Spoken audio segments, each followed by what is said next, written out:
warahmatullahi wabarakatuh.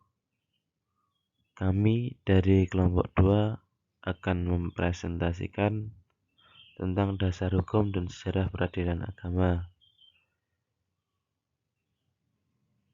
Kelompok kami yang beragendakan Dedi Saputro dan Muizul Kilmi.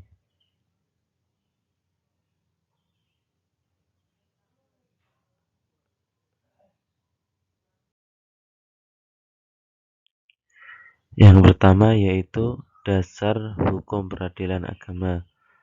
Dasar hukum peradilan agama telah tertera dalam Undang-Undang Dasar 1945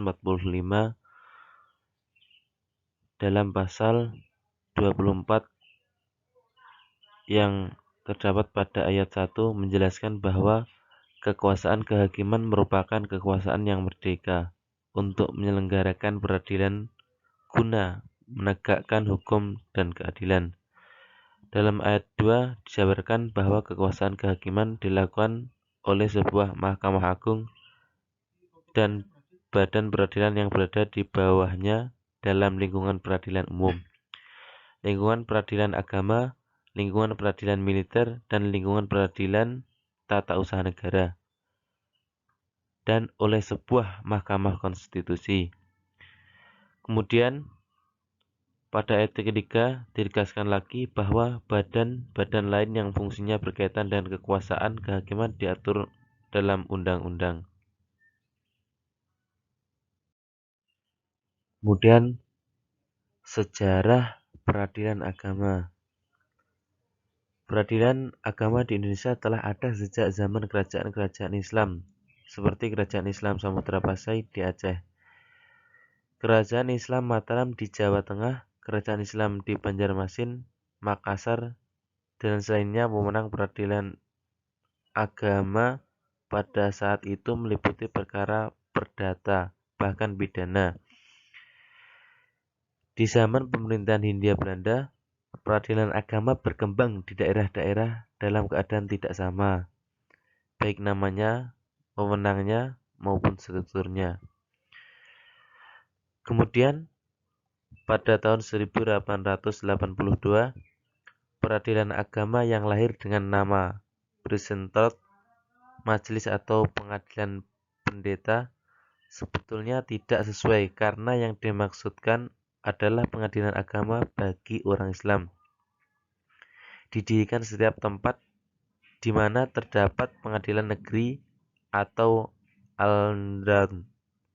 Wewenang tidak ditentukan secara jelas dalam Stemplen 1882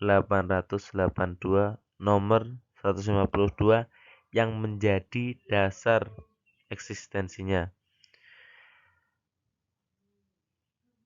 Dan karena itu, pengadilan itu sendiri menentukan perkara-perkara yang dipandang termasuk dalam lingkungan kekuasaan, yakni perkara-perkara yang berhubungan dengan pernikahan, segala jenis perceraian, mahar, nafkah, sah atau tidaknya anak perwalian, kewarisan, hibah, sedekah, baitul mal dan wakaf, dan lain-lain. Dengan demikian, secara jelas dapat dikatakan bahwa yang menjadi inti wewenang peradilan agama pada waktu itu adalah hal-hal yang berhubungan dengan hukum perkawinan dan kewarisan Islam.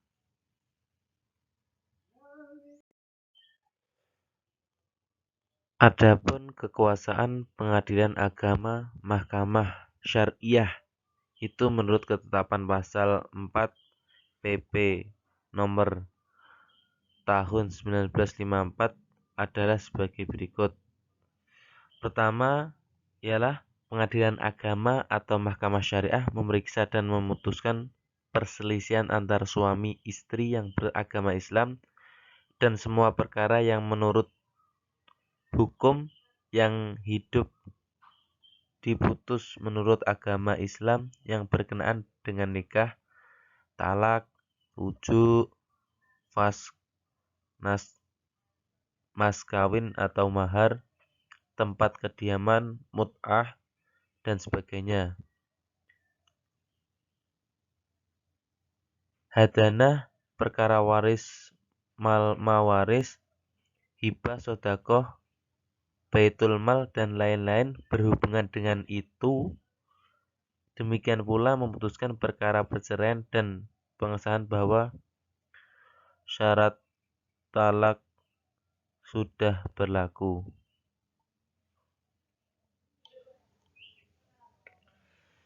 Yang kedua yaitu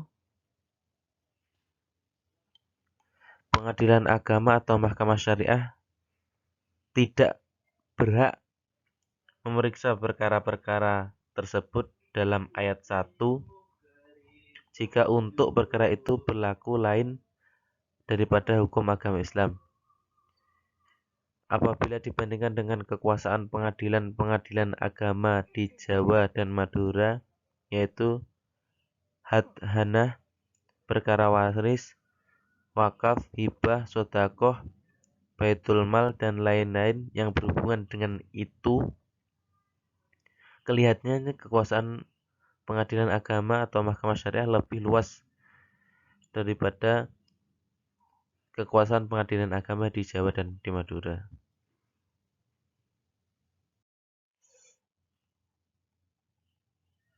Berbagi kekurangan yang melekat pada pengadilan agama yang telah menyebabkan tidak mampu melaksanakannya tugas-tugas sebagai kekuasaan kehakiman secara mandiri seperti yang dikehendaki oleh Undang-Undang Nomor 14 Tahun 1974. Dan selain itu, masalah yang menghambat gerak langkah pengadilan agama yaitu pertama susunannya, kedua kekuasaan, dan acara pengadilan agama yang belum diatur dalam undang-undang tersendiri. Sebagaimana yang telah dikehendaki oleh pasal Undang-Undang Kekuasaan Kehakiman yaitu susunan kekuasaan serta acara dari badan-badan tersebut dalam pasal 10 ayat 1 diatur dalam undang-undang tersendiri. Sekian presentasi dari kelompok kami. Apabila ada yang kurang jelas, belum paham, bisa ditanyakan. Kalau kita bisa menjawab, akan dijawab dari kelompok kami. Dan bila kurang jelas, nanti bisa lebih dijelaskan oleh Pak dosen. Sekian. Wassalamualaikum warahmatullahi wabarakatuh.